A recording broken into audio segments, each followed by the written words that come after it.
জমিন খুশি, নবীজির আগমনে গাছপালা খুশি, নবীজির আগমনে ফেরেশতা কুল খুশি। সুবহানাল্লাহ। কেবলমাত্র ইবলিস শয়তান নারাজ। নবীজির আগমন যখন ঘটেছে, মক্কা মদিনার ছোট্ট ছোট্ট মাসুম মাসুম বাচ্চাগুলা নবীজিকে স্বাগতম জানাইছে। সবাই আমার সাথে বলুন, তালা আল বাদরু আলাইনা মিন সানিয়াতিল ওয়াদা ওয়াজাবা শুকরু আলাইনা মাদা লিল্লাহি দাও। একটা জবানও বন্ধ রাখবে না, সকলে মহব্বতে বলুন ইয়া রাসূলুল্লাহ। সবাই যখন যার যার ব্যক্তিগত ভাষা দিয়ে নবীজির আগমনের খুশি উদযাপন করতেছে, এমন সময় ইবলিস শয়তানের সেলা ফেলাগুলা দেখলো। ইবলিস শয়তান কাঁদতেছে। ইবলিস শয়তানের সেলা ফেলারা জিজ্ঞাসা করতেছে, হুজুর, তামাম দুনিয়াতে খুশির রোল পড়ে গেছে, আনন্দের রোল পড়ে গেছে, সবাই খুশি, সবাই হাসতেছে, সবাই নাতে রসুল গাইতেছে, নবীজির মহব্বতে সবাই নাত গাইতেছে, নবীজির শান মান প্রকাশ করতেছে, আপনি কেন এত নারাজ কান্না করতেছেন? শয়তান বলে, ও আমার ছাত্ররা শুনো, ও আমার ছেলেফেলারা শুনো, এতদিন পর্যন্ত মক্কার জমিনে মানুষগুলা দেবদেবীর পূজা করেছে, আগুনের পূজা করেছে, গাছের পূজা করেছে, মাছের পূজা করেছে। যারা আল্লাহকে মানে নাই, আমার কথা শুনি শুনি মানুষগুলা আল্লাহর সাথে শিরিক করেছে, আল্লাহকে বাদ দিয়ে অন্য খোদার পূজা করেছে। কিন্তু এমন একজন নবী দুনিয়ার জমিনে তশরিফ এনেছে, যেই নবীজির আগমনের সাথে সাথে এই জমিন থেকে শিরক গুলা উঠে যাবে। জোরে কর সুবহানাল্লাহ। তাহলে নবীজির আগমন যখন ঘটেছে, জিব্রাইল খুশি। জিব্রাইল আসমানের সকল ফেরেশতাদেরকে ডাক দিয়ে বলতেছে, ও ফেরেশতাগুল শুনো, আমি হচ্ছি সকল ফেরেশতাদের সরদার, আমি রুহুল আমিন, আমি রুহুল কুদুস, আমি নবীর আগমনে খুশি হইলাম, তোমরাও নবীর আগমনে খুশি উদযাপন করো। তাহলে নবীর আগমনে ফেরেশতা খুশি, নবীর আগমনে মানুষ খুশি, নবীর আগমনে জিন খুশি, নবীর আগমনে তামাম কায়নাত খুশি, একমাত্র ইবলিস শয়তান নারাজ। কিছু কিছু মানুষ আছে না বর্তমানে ঈদ মিলাদুন নবীকে অস্বীকার করে, করেনি কথা কন্যাকা করেনি, ঈদ মিলাদুন নবীকে বেদাত বলে আখ্যায়িত করে না। নবীজির আগমনে আসমান খুশি হয়েছে, নবীজির আগমনে জমিন খুশি হয়েছে, নবীজির আগমনে ফেরেশতা খুশি হয়েছে। তখনকার যুগে একমাত্র ইবলিস শয়তান নারাজ হয়েছিল। কথা বলেন ঠিক কিনা? আমার মতে এখনো যারা ঈদে মিলাদুন নবীকে কেন্দ্র করি বেদাত বলি মানুষদেরকে এই ঈদে মিলাদুন নবী থেকে দূরে সরে রাখতে চায়, আমার মনে হয় তারা সেই যুগের ইবলিসের দোষর। কথা বলেন ঠিক কিনা? আল্লাহ পাক যেন আমার যে সমস্ত ভাইরা ঈদে মিলাদুন নবীর খুশিটাকে বেদাত বলে মানুষদেরকে দূরে সরে রাখার চেষ্টা করতেছে, আল্লাহ যেন তাদের প্রত্যেককে অন্তর মধ্যে ঈদে মিলাদুন নবীর সঠিক বুঝ দান করেন। সকলে বলি আমিন। সকলে মুহাব্বতে দরুদ শরীফ পড়ুন, সাল্লাল্লাহু আলা সাল্লাল্লাহু আলাইহি সাল্লাল্লাহু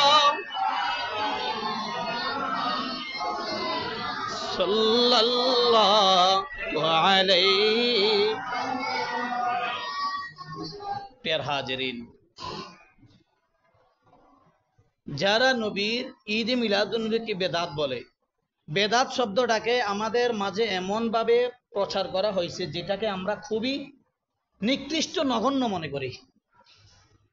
অর্থাৎ বেদাত হচ্ছে নব্য আবিষ্কার। বেদাত শব্দের অর্থ কি? নতুন। আচ্ছা আপনারা বলেন তো দেখি, নবীজির আগমনটা কি বেদাত কখনো হতে পারে? লাউলা কামা খলাকতুল আফলাক, হাদিসে কুদসির ইবারত। আমার আল্লাহ পাক বলেছেন, বন্ধুরে আপনাকে যদি সৃষ্টি না করতাম আসমান জমিন কিছু সৃষ্টি করতাম না। শুধু এটা বলে আল্লাহ পাক ক্ষান্ত হন নাই, লাউলা কামা খলাকতুল জান্নাহ, বন্ধু আপনাকে যদি সৃষ্টি না করতাম আমি জান্নাত সৃষ্টি করতাম না। লাউলা কামা খলাকতুন নার, বন্ধু আপনাকে যদি সৃষ্টি না করতাম আযাবে ভরা জাহান্নাম সৃষ্টি করতাম না। আল্লাহু আকবার। তাহলে বোঝা গেল জান্নাত সৃষ্টি হলো নবীর উসিলায়, জাহান্নাম সৃষ্টি হলো নবীর উসিলায়, আরশ কুরসি সৃষ্টি হইল নবীর উসিলায়। শুধু তাই নয়, তাই নয়, বাবা আদম নবীও সৃষ্টি হয়েছে আমার নবীর উসিলায়।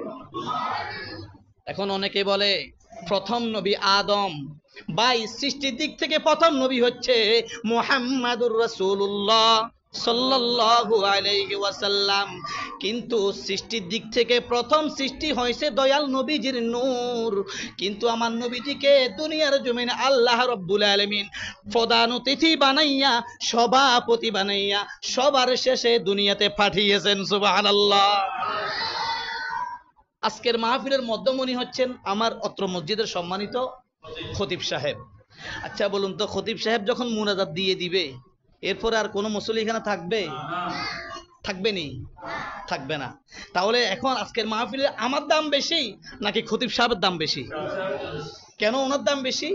ওনাকে দিয়ে শেষ হবে, ওনাকে দিয়ে আজকের প্রোগ্রামের ইতি টানবে। আমার আল্লাহর নবী বলতেছে, দুনিয়ার মানুষ শোনো, আমি নবীজিকে আল্লাহ রাব্বুল আলামিন সর্বপ্রথম সৃষ্টি করেছে। আম্মা জান আয়েশা সিদ্দিকা জিজ্ঞাসা করতেছেন, ইয়া রাসূলুল্লাহ, ইয়া হাবিবাল্লাহ, আপনি কখনকার নবী? আপনি কখনকার নবী? আপনার বয়স জানতে চাই। দয়াল নবী আম্মা জান আয়েশা সিদ্দিকা রাদিয়াল্লাহু তাআলা আনহাকে বলতেছে, ও আয়েশা, আমি তখনকার নবী।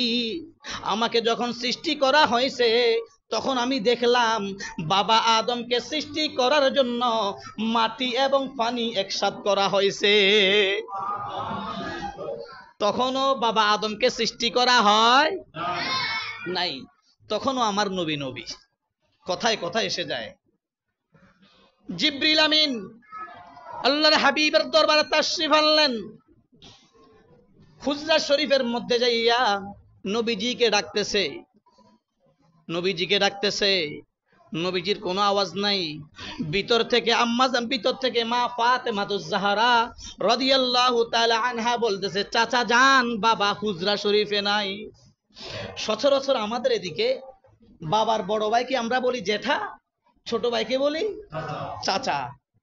মা ফাতেমা যখন চাচা বলছে তখন জিবরিল মনে মনে ভাবতেছে, এতগুলা নবী আল্লাহ রব্বুল আলামিন এই জমিনে পাঠাইছে, সকল নবীর কাছে আমি ওহী নিয়ে আসছি, মুহাম্মদ রাসূলুল্লাহ তো সর্বশেষ নবী, তাহলে সেই ক্ষেত্রে তো আমি মনে হয় বয়সের নবীর বড় হম, তাহলে ফাতেমা আমাকে চাচা কেন ডাকলো? এই কথাটা মনে মনে ভাবতে ভাবতে জিবরিল আমিন হাঁটতেছে, প্রতিমধ্যে আল্লাহর নবীর সাথে দেখা। সালাম কালাম শেষ হলো, হঠাৎ করে আল্লাহর নবী জিজ্ঞাসা করলেন, ইয়া আখি জিবরাইল, আপনার বয়স কত? সুবহানাল্লাহ। জিবরিল আমিনের মনের মধ্যে একটা খটকা সৃষ্টি হয়ে গেছে, কিন্তু হঠাৎ করে আমাকে আল্লাহর নবী এই প্রশ্নটা কেন করলো? কথাটা তো রয়ে গেছে কোথায়? খুজরা শরীফের মধ্যে, তাও আমি প্রকাশ করি নাই, মনে মনে রাখছি। নবী জানে কি জানে না? জানিয়ে দিয়েছেন কে? আমার আপনার কোনো ক্ষতি আছে? আল্লাহর নবীর সম্মান আল্লাহ বাড়াই দিছে, আপনি কেন কমাইবেন রে ভাই? জিবরিল আমিন বলতেছে, ইয়া রাসূলুল্লাহ, ইয়া হাবিবাল্লাহ, আমার বয়স কত আমি শিওর জানি না, তবে একটা কথা খেয়াল আছে, আমাকে যখন আল্লাহ রাব্বুল আলামিন সৃষ্টি করেছেন, সৃষ্টি করার পরে আমি আকাশের দিকে যখন তাকাইতাম একটা তারকা মিটমিট করে জ্বলতো। জিবরিল আমিনকে আমার নবী জিজ্ঞাসা করতেছে, ইয়া আখি জিবরাইল, এই তারকাটা যখন দেখতেন আপনি কত বছর দেখতেন? কয় ৭০,০০০ বছর পর্যন্ত উদিত থাকতে দেখতাম। ইয়া রাসূলুল্লাহ, ইয়া হাবিবাল্লাহ, নবী গো, যখন তারকাটা ডুবে যাইতো, অস্ত যাইতো, ৭০,০০০ বছর পর্যন্ত অস্তম্ভিত অবস্থায় থাকতো। ইয়া রাসূলুল্লাহ, আবার যখন উদিত হতো 70,000 বছর পর্যন্ত উদিত অবস্থায় থাকতো। ওগো হুজুর, আমি এইভাবে উড়ন্ত এবং ডুবন্ত অবস্থায় তারকাটা 72,000 বারে দেখেছি। আমার নবী বলে, আখি জিবরাইল, ও ভাই জিবরাইল, আমি যেদিন দুনিয়াতে এসেছি তারকাটি আপনি আর দেখছেননি? কয় না হুজুর, আর দেখি নাই। কয় জিবরাইল রে, তারকাটা আর কেউ ছিল না, তারকাটাকে আমি নবীর নূর মোবারক বানাইয়া তারকাটা আকাশে রাখতো। আমি যেদিন দুনিয়াতে এসে গেছি তারকাটা সেই দিন থেকে ডুবে গেছে। জিবরাইল, আপনি বলেন বয়সে বড় কে? হুজুর, আমার বেয়াদবি হয়ে গেছে, আপনি বড়। সুবহানাল্লাহ। নবী কেমন বড়, নবী কেমন বড়, যে বড়ত্বের কোনো শেষ নাই, যে বড়ত্বের কোনো শেষ নাই। মা খাদিজাতুল কুবরা যখন ইন্তেকাল করলেন, আল্লাহর নবীর যখন ছেলে সন্তানগুলা হয়েছে, একে একে আল্লাহ পাক যখন ছেলে সন্তানদেরকে উঠিয়ে নিয়ে গেছেন, তখন মক্কার ইহুদি কাফেররা নবীকে ধিক্কার করে বলতেছে, হুয়াল আবতার, সে নির্বংশ। নাউজুবিল্লাহ বলবেন না? কয় মোহাম্মদ একটা অলক্ষণী মানুষ। নাউজুবিল্লাহ, নাউজুবিল্লাহ।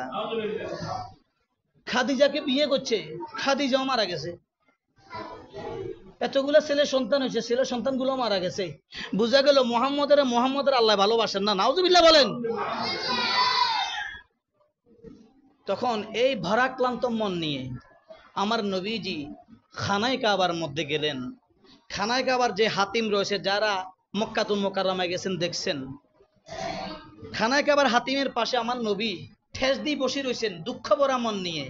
যখন বসে রয়েছেন, হঠাৎ করে একটু তন্দ্রা আসছে। তন্দ্রা যখন আসছে, আমার আল্লাহ পাকের কাছে দৃশ্যটা দেখে ভালো লাগে নাই। আল্লাহ পাকের কাছে দৃশ্যটা দেখে ভালো লাগে নাই।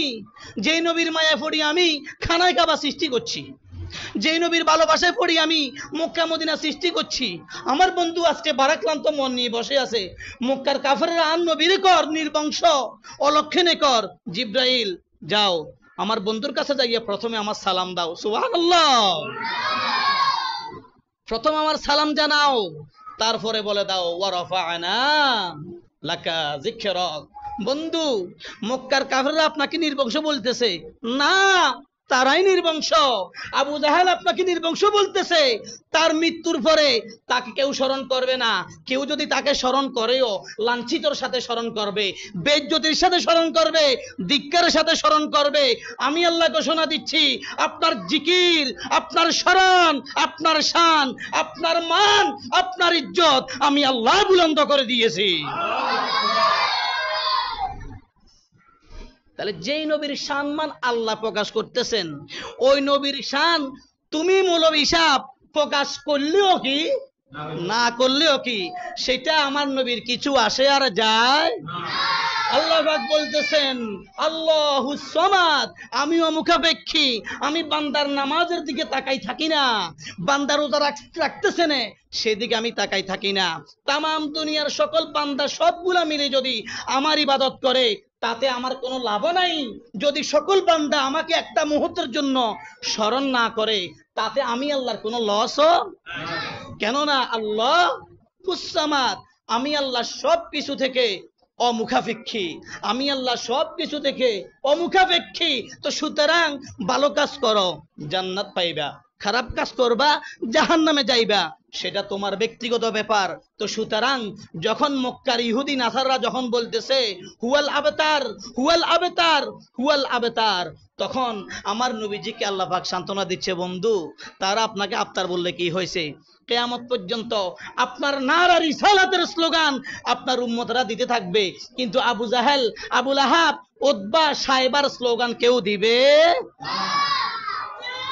নবী যেদিন দুনিয়াতে এসেছেন, আসা মাত্র আবু লাহাবের একটা দাসী ছিল, ওই দাসীটার নাম হচ্ছে সুয়াইবা। সুয়াইবা যখন আবু লাহাবকে যাইয়া বলতেছে, হুজুর মনিব রে, আপনার ভাই আব্দুল্লাহর ঘরে ফুটফুটে একটা নূরানী সন্তান জন্ম নিয়েছে। এই কথাটা শোনা মাত্র, তখনকার যুগে একটা প্রথা ছিল, যখন কেউ কাউকে ভালো একটা সংবাদ শোনাবে তখন একটা না একটা হাদিয়া দিতে হয়, একটা না একটা উপহার দিতে হয়।